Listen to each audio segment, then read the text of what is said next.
Welcome to Face for the Newsfirst team. I'm Niresh Aliyatambi. Well, we've had some interesting developments over the last few days after the general election, and we have a new cabinet now, one which looks pretty good, and so many new appointments happening. And to discuss all this and more, we have two of our favorite political commentators, Mr. Kesarralal Gunasekara, former Member of Parliament, and Mr. Nadeesha De Silva, who is a noted political commentator. Good evening to both of you and welcome back. Good evening. So we did this right after the presidential election. We had a sort of a post-mortem, and here we are again to take a look at what happened and the way forward.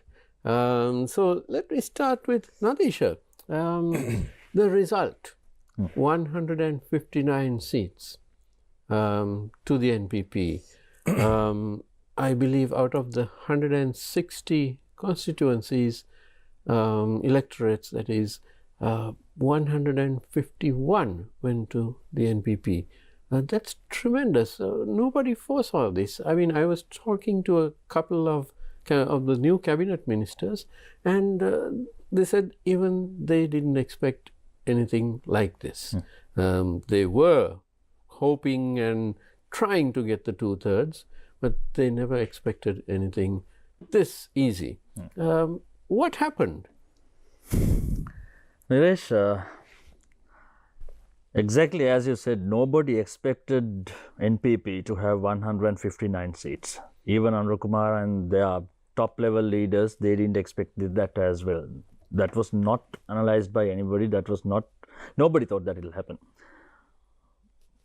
Even my prediction, I think if you remember in the last program, I told that it will be around 115 to 120. Because it was... I said more.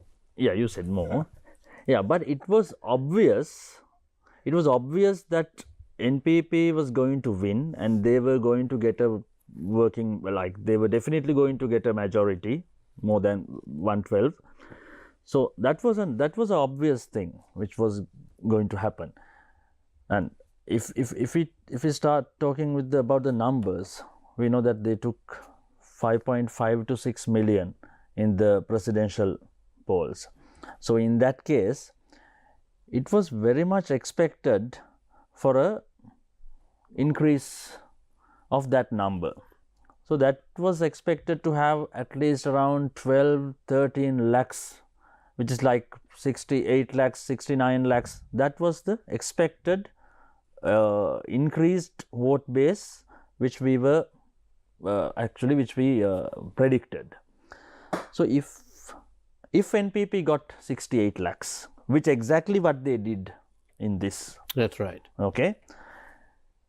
In the same time, while they were taking that 68 lakhs, if the other parties, considering UNP and Cylinder and the SJB, if they received the same number of votes which they took in the presidential elections, those predictions which we made would have been very much practical.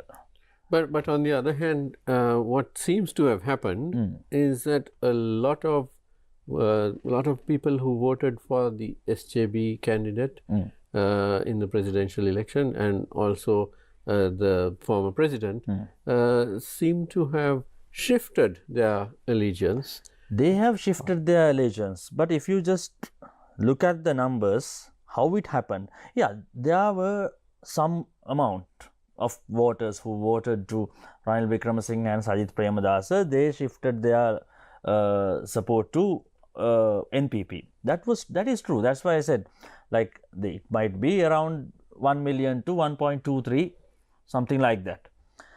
So those were coming. If you just look at the all the seats in the south, especially, okay, north is a different story. South, if you take most of the electorates, the increase of the number of votes which they got more than the presidential election was something around 2,000, 3,000, 10,000, 10 to 15,000 was the maximum. They have not exceeded that. I mean, their success from presidential to the general election was between 2,000 to 14,000, something like that. So, that was the expected amount of votes which moved from Sajith Premadasa and Ranil Wickremesinghe to NPP. That was, I mean, in any presidential, in any general election which comes after a presidential elections, especially within 3 months of time period. Now, this is only 54 days, this time span. So, that was expected, but that will not give them a 2/3. That's right. Let me bring in Kesarralal here. Do you agree with what Nadeesha is saying? To a certain degree, he is right. But the only thing is, there is something else that has happened. What's that? Which I felt was absolutely ridiculous. Now, if you analyze the presidential election, the NPP got 43% now. NPP got 43%. The initial vote, 43%. But immediately after the presidential election, the message that the SJB and the other parties gave the public is, look here, we want a strong opposition now at the general elections. So they admitted that they had defeat. already lost. Already 58 members had said, look here, we are not going to contest. So the message went, look here, these people have already accepted defeat even at the general election. So this is like going into the boxing ring, but telling the people who are going to bet that I'm just trying to last the 8 rounds or the 10 rounds. Exactly. I'm not actually trying to win it. So, and then they're left wondering why people actually didn't bet on them. And mind you, it was a negative campaign. Huh? The presidential campaign as well as the general election campaign was a very, very negative campaign. And as a result, most of the people who supported the NPP as well as the cylinder, who supported the SJB and the cylinder, kept away. They didn't go to the booth. Now, in our area, some of the people did not go. In fact, there was a significant drop in voter turnout from the presidential to the general election. But we did end up with about 69% voting in the end, which was not too bad. Not too bad. Not too bad. But normally a general election should have about 75, because normally a presidential election goes up to about 82, 83. Yes. But there is always a drop from the presidential to the general election. So do you think that a lot of supporters of both the parties, SJP and the cylinder, a lot of them simply stayed away? Stayed away. Yeah. But at the same time, as he said, there was a group which said, okay, that normally happens. Look, we are not going to support you all back again. It's not worth. Already the NPP has come in, so we'd rather go and vote for them. And that's it. But Nadeesha, this kind of landslide victory we have never seen. Yeah. There is always the shift, as both of you spoke of. But to this scale, I mean, Gampaha district, 72%. And that's the largest district. That's enormous. I mean, huge. In some electorates, it was 74, 75. That's just huge. But then what happened up north? Jaffna and the Vanni. It's a different dynamic there, I think, which affected things, where the NPP was able to win. What's your take on that? See, regarding North, now it is obvious that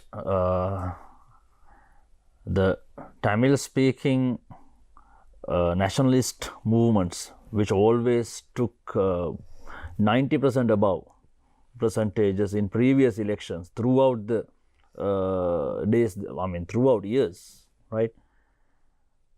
But they couldn't win against Anurukumara, who spoke in Sinhalese. But what we feel is like people felt the genuineness. What people rejected was, I mean, people have suffered from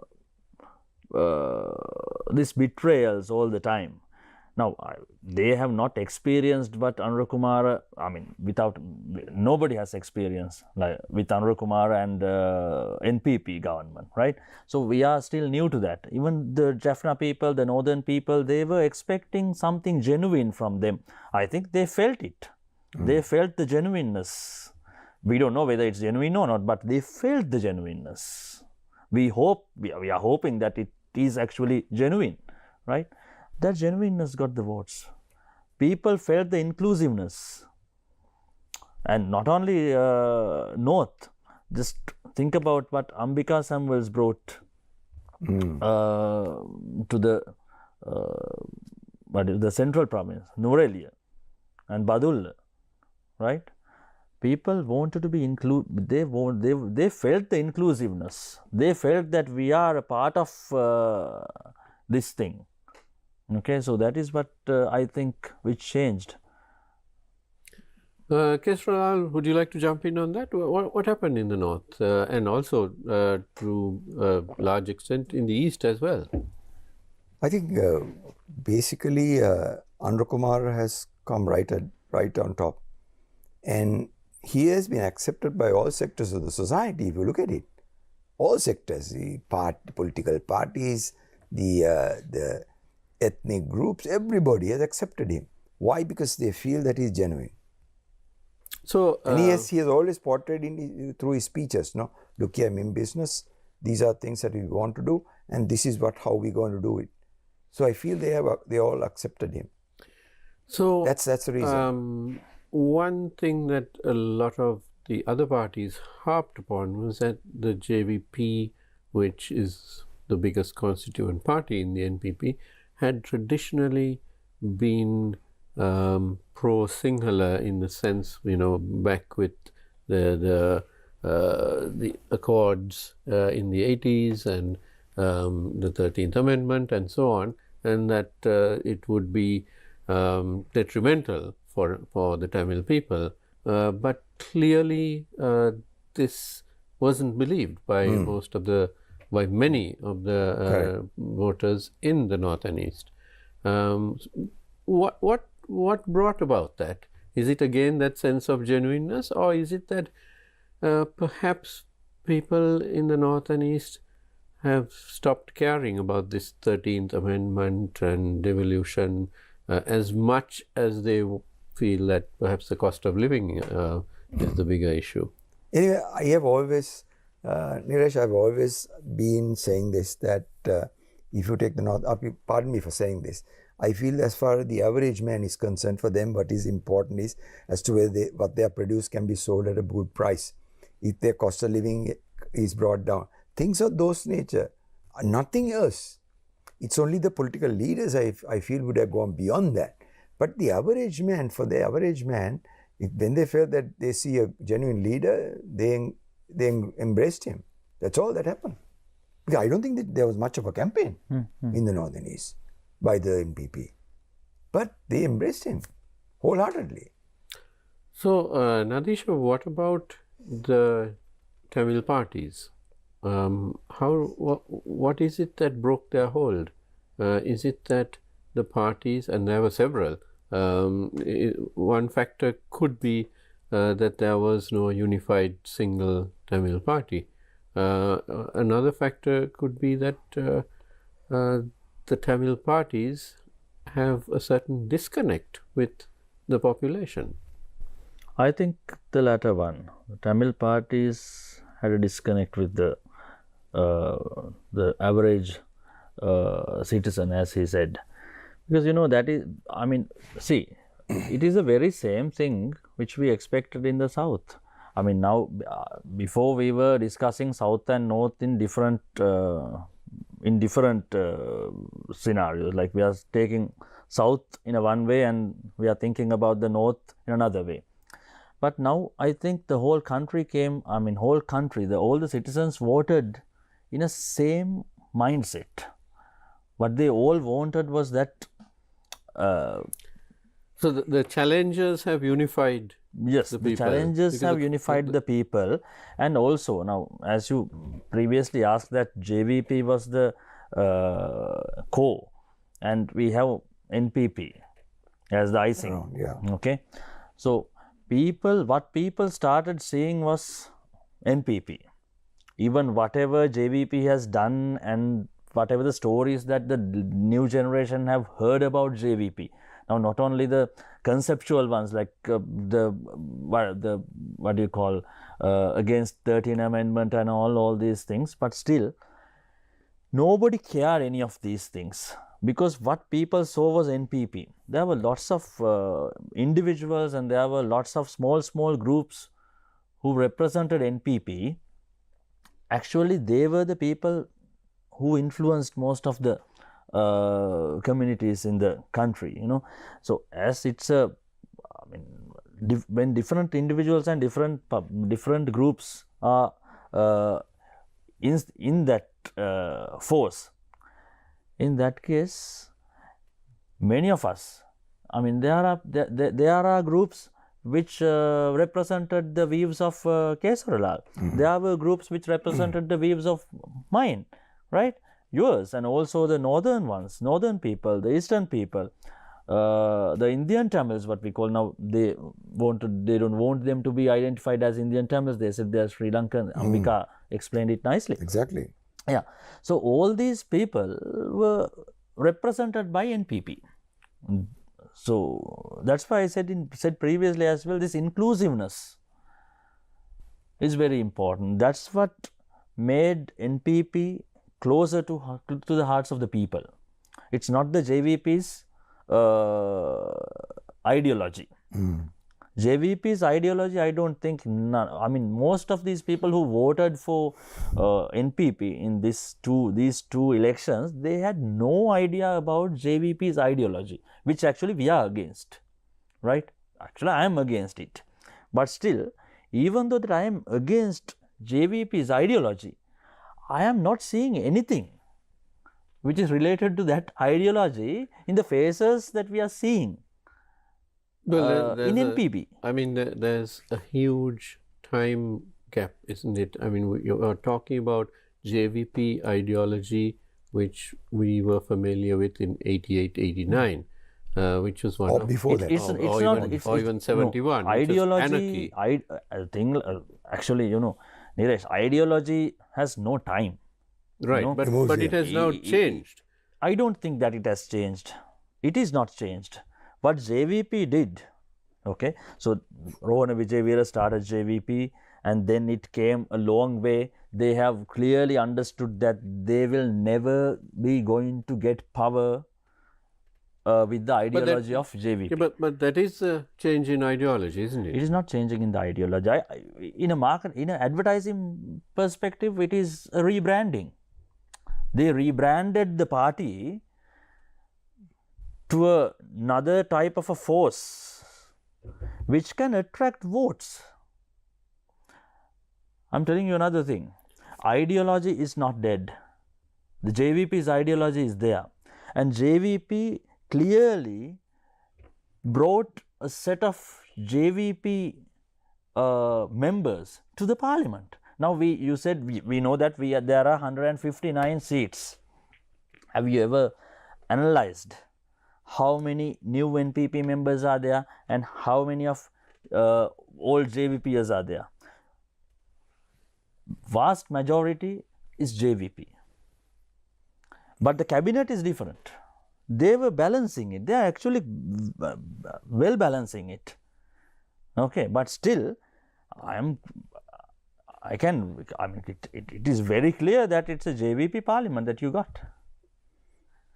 Interesting, but now your point that the JVP, or by becoming the NPP, they outmarketed the capitalist. No, yes, the capitalist parties. Because without rejecting the capitalism, they were very clear that it is not possible to win by rejecting capitalism or by promoting socialism or Marxism or communism.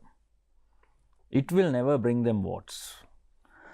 So, what covered JVP was the NPP. Okay. So, who brought JVP? Now, imagine if Anura Kumar is a JVP.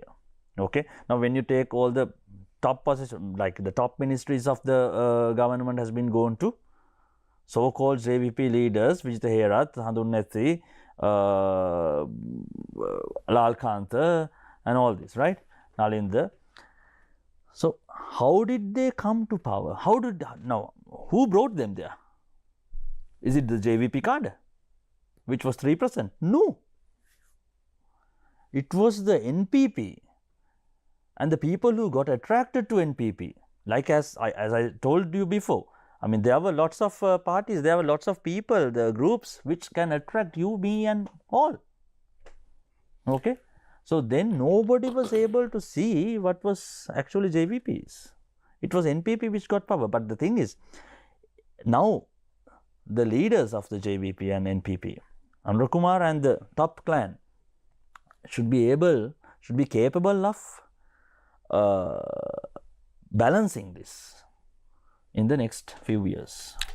Now, interesting. Kesarralal, what do you think of that hypothesis that now we know that the NPP is made of, I think, 21 different organizations, and many of them you may not have even heard of. Yes. But they are all present in the National Executive Committee, so they have some voice. That committee has, I think, 75 members. So, do you agree with Nadeesha that there's been a shift or an effect, an influence of all those other parties on this entire organization? I feel what NPP has done is their brand has been NPP, and as far as the whole country is concerned, they are not worried about whether JVP, but it's a NPP. That is the winner. NPP has become the winner. Therefore, to them, it's not whether it's JVP or any other party. It's NPP. So the identity is NPP, not JVP. This is the change I feel. Now, Kesarralal, during the run-up to the presidential election, we saw a lot of fear-mongering by many parties against the NPP candidate, saying that it's the old JVP, they will if they come to power, they're going to take your houses, your cars. They're going to tax you and all those things. Yeah, you'll have to flee the country. And quite a few people seem to believe that. But, once AKD became president, it became very evident to those people who had believed the fear-mongering that this was not so. So, would that also explain the big shift in voters? The 43% is as a result of that fear-mongering. 43% is as a result of that. But no sooner the elections are over, within 1 or 2 weeks, everybody realized, but here, there is nothing wrong with this NPP. This is all rubbish. And in fact, if you notice, most of these people from the SJB and the cylinder were referring to them as JVP in their speeches. Absolutely. They were referring to them as JVP, which was not the case. Their identity is NPP. But they still continued hoping that they would be able to bring back the memories of the 70s, etc., which they did not. But to some degree, they managed through this fear-mongering process to reduce the percentage. That's why they end up with 43%. And of course, it will be more. After the elections new over, president took over. And once 58 members of parliament said, look here, we are not going to contest, the whole country realized, look here, Puta, NPP, that's it. That was the message. That was the message. But in any election, Niresh, I don't know whether you have observed, the way our people vote is unbelievable. They vote as if they have discussed among themselves totally in the entire island. That's how they vote. Any election, as if they have discussed the matter and voted. Any polling division, if you look at the result, everybody is the same. That's a very interesting point, Kesarralal. But we need to take a short commercial break and we'll come right back to that interesting point. Don't go away. We'll be right back.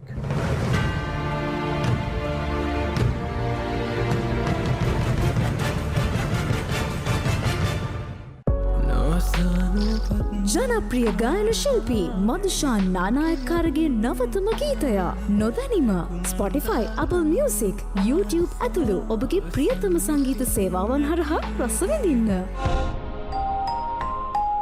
M Entertainments.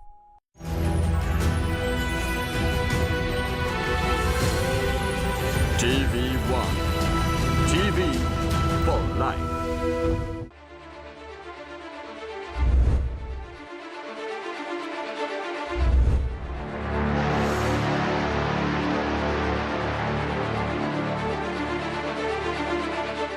On the 14th of November 2024, Sri Lanka decided who the next 225 representatives of Parliament will be. Now, we do know that yesterday the cabinet was sworn in and today the first cabinet meeting took place. Now, to give us a brief report on this, we have with us today Mariam Gunavijaya. Mariam, what happened today? What is the most developed story today? Well, Jawad, we just came out of this whole election period after the presidential election and the parliamentary election in Sri Lanka. And before Parliament, the 10th Parliament of Sri Lanka officially commences and the first session is being held. There are a lot of appointments coming in and the new NPP government is making quite a few changes to the system. So, like you said, the first cabinet meeting was held this morning at about 10 a.m. where the new president's 21-member cabinet met for the first time and they had their discussions, and thereafter there were other appointments, including the ministry secretaries were appointed. So all of the new cabinet ministers appointed their secretaries who will be working with them. At the same time, when it comes to Parliament, I said Thursday will be the inaugural session of the 10th Parliament, and the leader of the House has already been appointed. The chief government whip has been already appointed and their secretaries have already been appointed as well. And at the same time, the ministers also assumed duties after they were sworn in yesterday. So quite a few developments coming in from the political arena, and you all will be able to see a comprehensive report on this on our Primetime News Bulletin. Well, just like Mariam told, plenty of stories from the political arena. And like she also said, for a comprehensive report on these stories and more stories in the local and international arena, tune into our Primetime News Bulletin at 9 on TV1.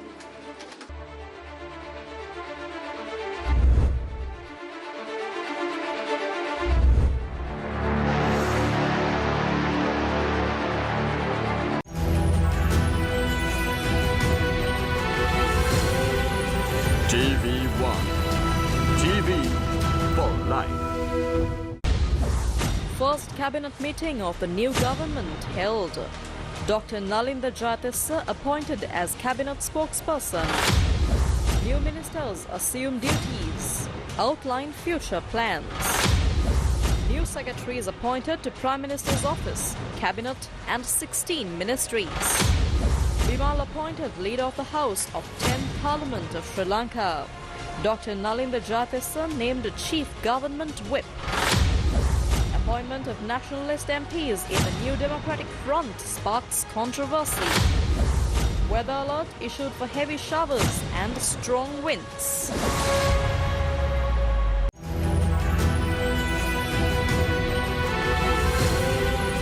TV1. TV for life.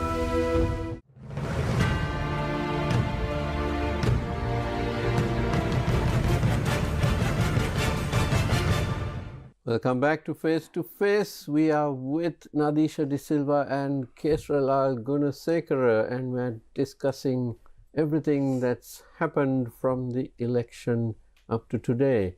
Nadeesha, Kesarralal made a very interesting point that it seems almost as if everyone in the country had discussed with each other and then gone to vote. But isn't it actually so? Because our culture is not one of individuals. Everywhere in offices around the country, in neighborhoods, in villages, they would discuss and dissect everything which was going on and sort of come to a consensus. Of course, you have the dissenting voices, but would that explain, as opposed to some countries where people are much more individualistic? See, from my point of view, now NPP has become the kingmaker, right?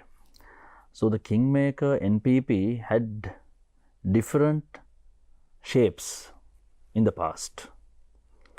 We are seeing this NPP's first instance in 2015 election. People expected a good governance. The Yahapalana government came with the promise of good governance. So people gathered themselves to bring Maithripala Sirisena as the president, and it was against Mahinda Rajapaksa regime. So that was the very first instance. After a long time, people stood together and brought a new leader, with lots of expectations, and it failed. So what happened in 2019? They brought Gotabaya Rajapaksa with a 6.9 million. A thumping majority. Yes. And that was a wave. That time it was a stronger wave than Anuru Kumara's presidential wave. Correct. Anuru Kumara's presidential wave, actually, we thought it would become a huge thing, but it was not as much as what Gotabaya Rajapaksa had. That was a wave at that time, right? So when Gotabaya's victory also, we could have seen that it's a as exactly how we said, without the North in that case, the South, they voted, they were unified and they voted, like as he said, they discussed and voted. That was how it was. Then what happened? Then the shape of that wave changed to Aragalaya. So in Aragalaya, what did we see?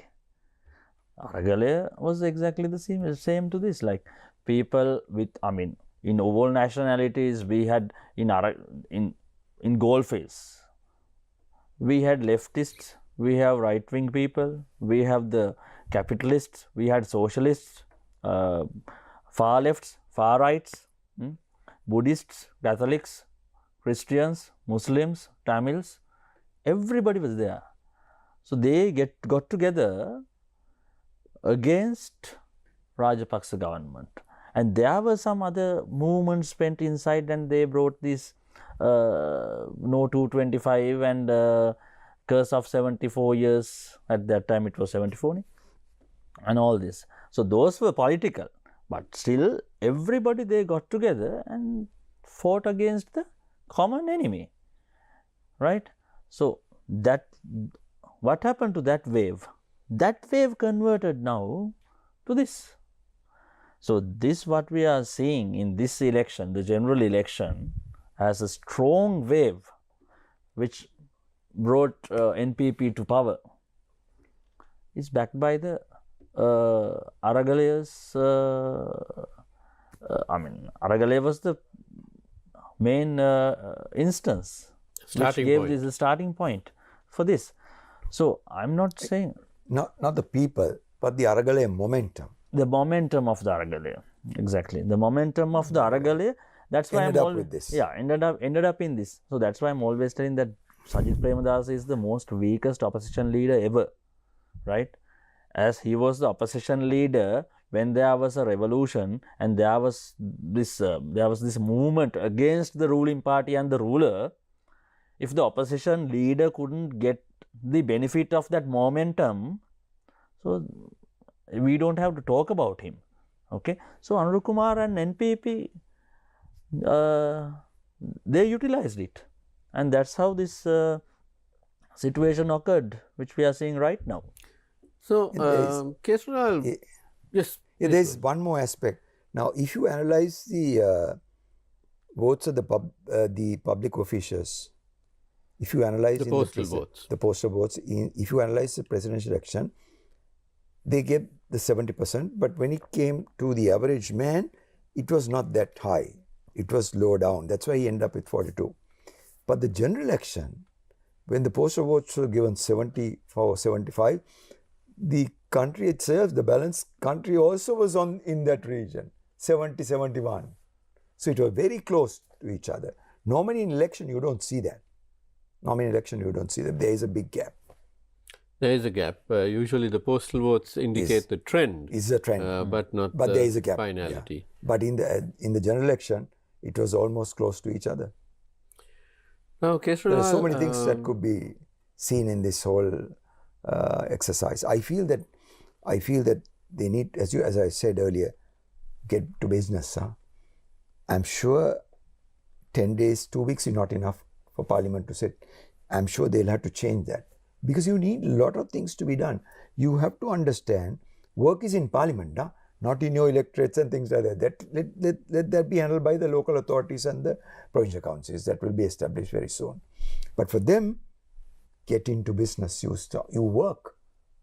If Parliament can sit at least 12 to 15 days a month, you can do so many things. Am I right or wrong? Yeah. Well, and they'll have to move in that direction. Of course, Nadeesha, we can expect the quality of discourse within Parliament to improve dramatically. Tremendously. You're not likely to see the hooliganism, Yes. which has plagued so many parliaments for decades. Well, we hope not. And that means that they'll have that much time to get down to business, to actually do some work. We're paying them to work, not to throw chili powder at each other. And in that context, I feel the strong speaker to establish a super decorum. Look here, this is how you conduct affairs in Parliament. And an equally powerful secretariat. I have not seen this secretariat being powerful. Parliamentary secretariat. I said I can give you examples where they have not been powerful. They prefer to take the things very lightly and support whoever is in power. That's not the answer. That's not the way. You tell the parliamentarians, this is the way you conduct affairs. You must be strong. That's very essential. An interesting point of view. Nadeesha, do you believe that the civil servants should be laying down the law to the parliament? Can I give you before you respond, Nadeesha? I'll give you an example. I can't remember when it was. Most probably it would have been. Of course, it was during Jayaraj Fernandes time. He, the person who increased the allowances of the members of Parliament through a resolution in Parliament. And the resolution was very clear. It tied up with the salaries of judicial officers, magistrates, etc. I can't tell you the exact background, but that is how it was done. And the resolution said, look here, this is how you tie up, because we ourselves cannot decide. I totally agree. Parliamentarians should not decide on their allowances. How can parliamentarians decide on their own allowances? It has to be tied up with somebody else. So they finally decided, judicial officers, that's the best way. And the resolution finally said, in any event, whenever there is an increase with regard to the salaries of the judicial officers, corresponding increase has to be given to the parliamentarians as well. Now the judicial officers got their increases, if I remember correct, in 2016.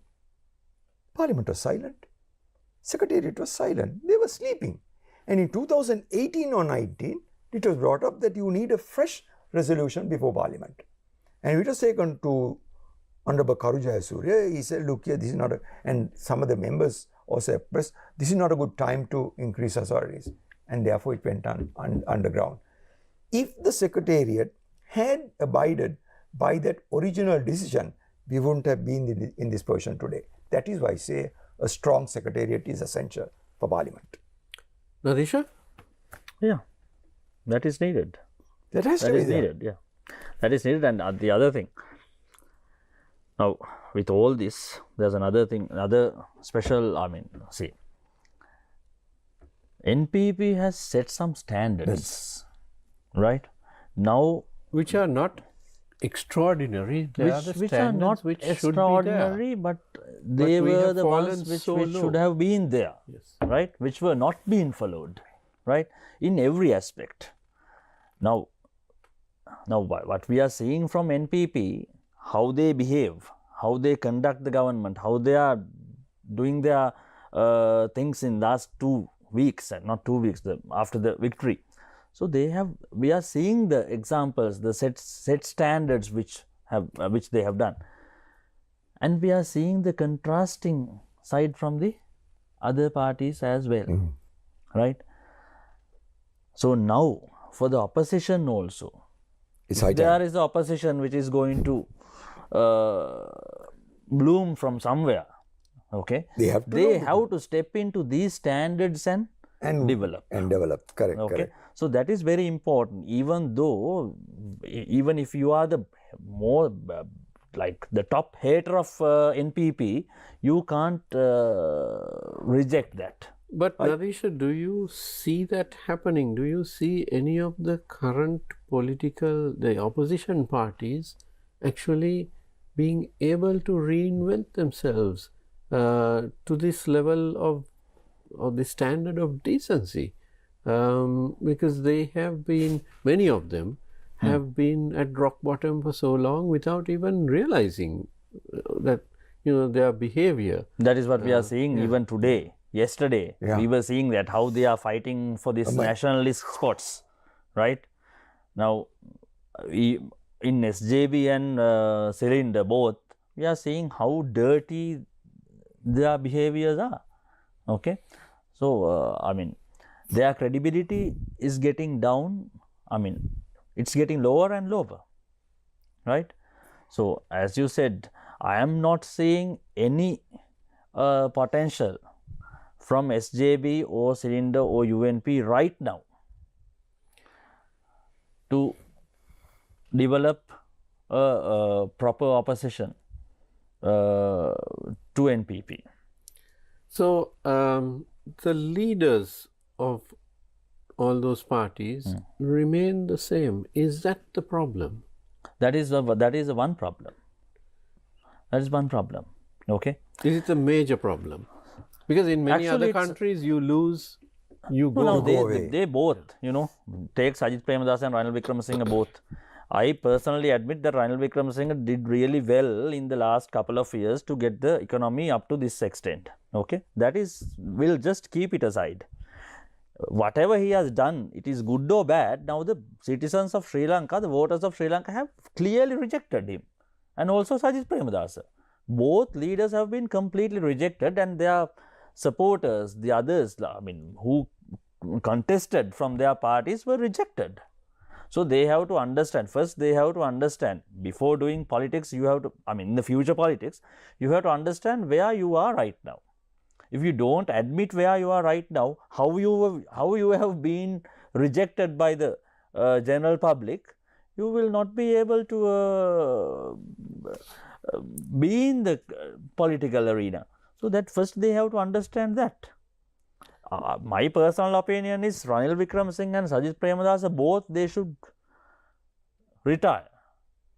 Okay, they should retire from politics. And now, then you might ask, who is next? Going to take over? Who is next? Yeah, we can't see anybody next. That is also true. But somebody might come. Okay, And the political culture. Until these two step aside, you're Nobody's not going going to to give that You are not opportunity. going to get, you are not Opportunity is going to not have available. another person. Okay, actually, these dudes are an obstacles to for a progressive political culture in Sri Lanka. You need to have a proper. What I'm always saying is now Anura Kumara and NPP they have marked their thing, right? Not from today, not from this election. I'm saying even 2 years before they have started doing this. So we actually needed a proper opposition and a proper leader who's the other person of the Anura Kumara Disanayak and the alternative for the NPP. And I'm going to tell you this other thing. I told you NPP actually it is the kingmaker. JVP is here. NPP brought JVP to power. Now NPP is the identity which we are seeing according to him. Yes. Yes. Okay. That is the identity we are seeing. But it is not bound, right? If the JVP, which is the core of the NPP, is not performing to the expectations of the NPP voters who voted for NPP, not JVP, right, will definitely come to a middle, come to a position where not attached to NPP and JVP anymore, right, at one point. So at that exact point, you should have another opposition. Okay. So that kingmaker NPP is going to be the key feature in the future politics of Sri Lanka. So I mean, we don't need to get amazed if these people who voted for NPP, I mean that I call them the NPP voter base, to create to support another party. But for that, these parties should be revived in a different manner without these so-called existing leaders. Kesarralal, do you agree with that assertion that Ranil Wickremesinghe and Sajith Premadasa need to retire before those two parties can recover? Nadeesha can say that, but it's not correct for me. It's not ethical for me to mention on those issues. But you're thinking that. but do you see a recovery of the SJB under the present conditions? No, the question is this: as time goes by, I'm sure leaders will evolve. That's how leaders evolve. Yeah? That's how things happen. Yes, but those things. Evolution does require space. Yeah, it requires space. Correct. And right now, there doesn't seem to be much space there. I know. Niresh, for the benefit of the public, there is something that I want to mention, which I have observed over a long period of time. You know, in this country, you have what is called regulations and circulars. Will you believe if I tell you that most of these perks, salaries, etc., allowances of members of parliament and ministers have been through circulars. No law behind it. No law. Absolutely no law. And I think the NPP has a role in this. They need to bring this into law. We say a member of parliament, what are the perks? What are the facilities given to a member of parliament? It is nowhere in the law. So either the public administration ministry or the presidential secretariat or secretary of the president issues a circular and say, look here, these are things that are being given to them. And you go on by that. That's all wrong. You cannot issue a circular without the backing of the law. It has to be based on a law. We all think that just because you issue a circular, everything can be worked out. No, that's wrong. So these things have to come back again. This is why I said, when you don't have a good secretariat, when you don't have good people, officials to advise ministers, etc., you'll have a problem. Nadeesha, what about the SLPP? We've almost forgotten it. What's its role now? I mean, not so long ago, there were 6.9 million people voting for it. This time, 3.5%. Yeah, very little. But is there any hope for the SLPP? Exactly. When compared to SJB and UNP right now, SLPP, they have a hope. Mahinda Rajapaksa, I mean, I can see him a better leader. I mean, a better. He's setting a better example than Wickremesinghe and Premadasa. I know that he's doing it because that he's doing it for his son. Okay, but practically, SLPP is slowly developing again. So you don't see I don't say that they will. I can't see how strong that they will form themselves to a force which can gain power in some future election. But still, Not in the near horizon. not near, not near. Yeah. But is the SLPP at its rock bottom now? Do you see it going lower, or do you see it now SLPP, I still don't see that it's in the rock bottom. I can see UNP is in rock bottom. Okay, I can see UNP in rock bottom. Yeah, as a matter of fact, the UNP, which was fielded in this election, was actually the CWC mainly in. Yeah, UNP. the There's only central one province. member from UNP, which is Tondaman. Yes. Okay, so there was no Jeevan other. Thondaman. Jeevan Tondaman is the only one who represented the elephant symbol. Yeah. Right? He wanted the elephant symbol. Yeah, none other. Right. So those three people, Rohita Begudavardhana, Chamara. Chamara Sampath, and Anuradha Chayaratna. So they all are from SLPP. SLM. Yeah, technically. They all are technically from SLPP. Or originally from SLFP. SLFP. Chamara Sampath is originally from SLFP, right? So they might, I mean, they are not UNP. I mean, UNP is done and dusted.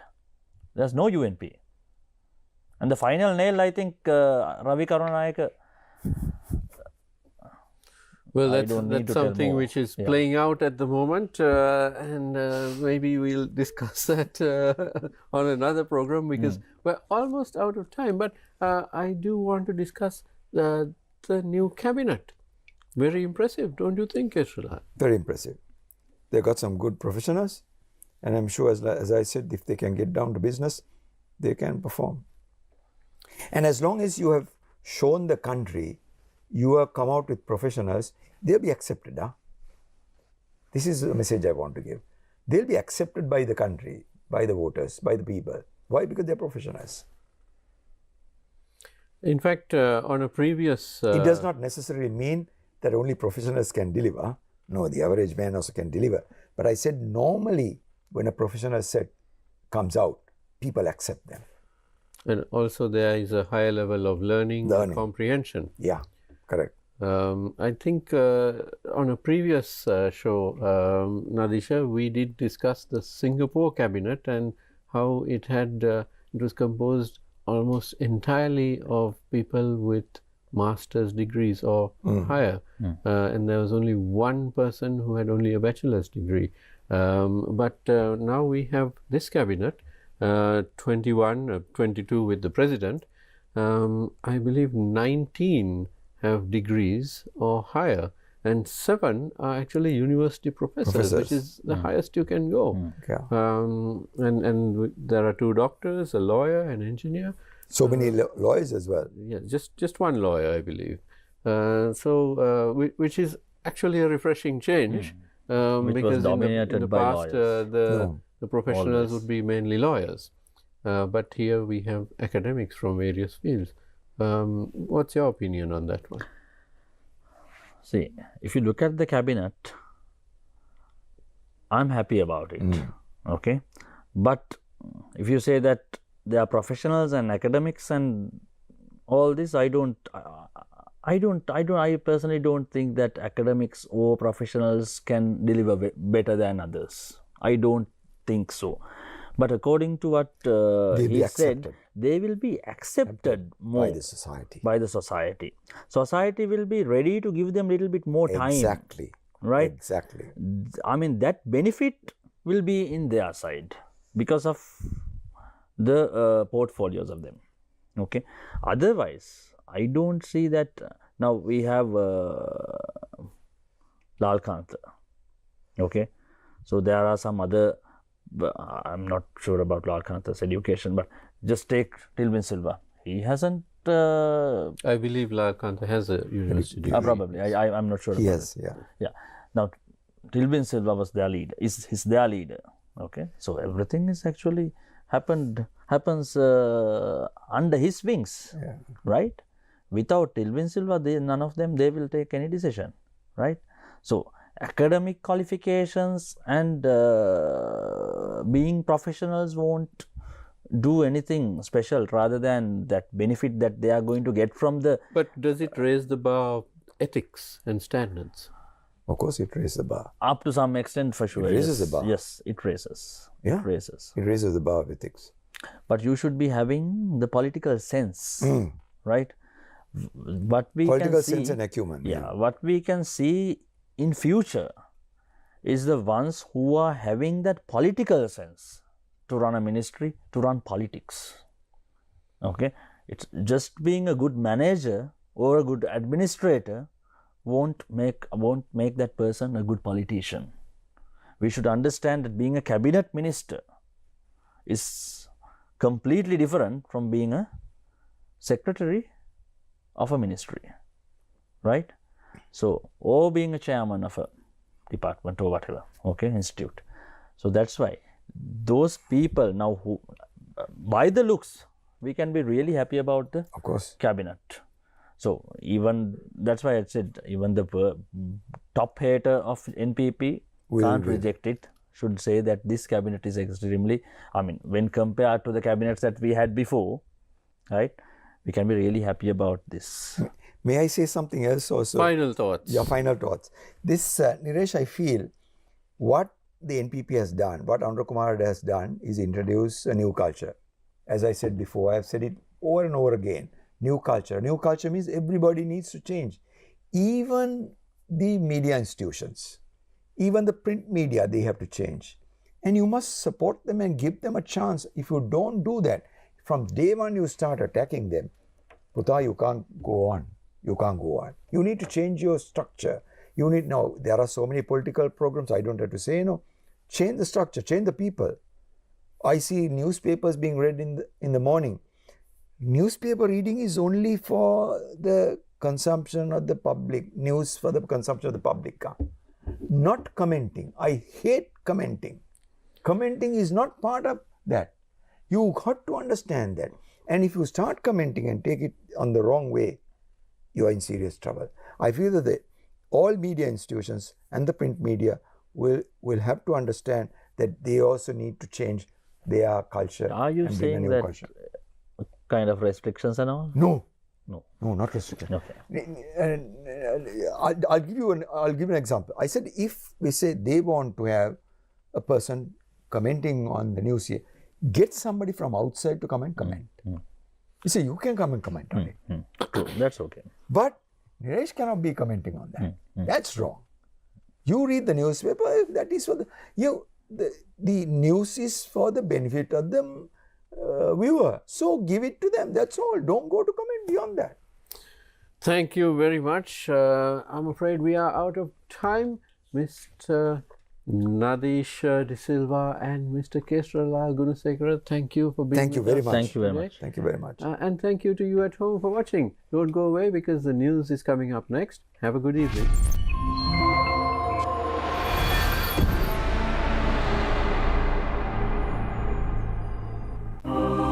Gammadda, improving lives, elevating communities.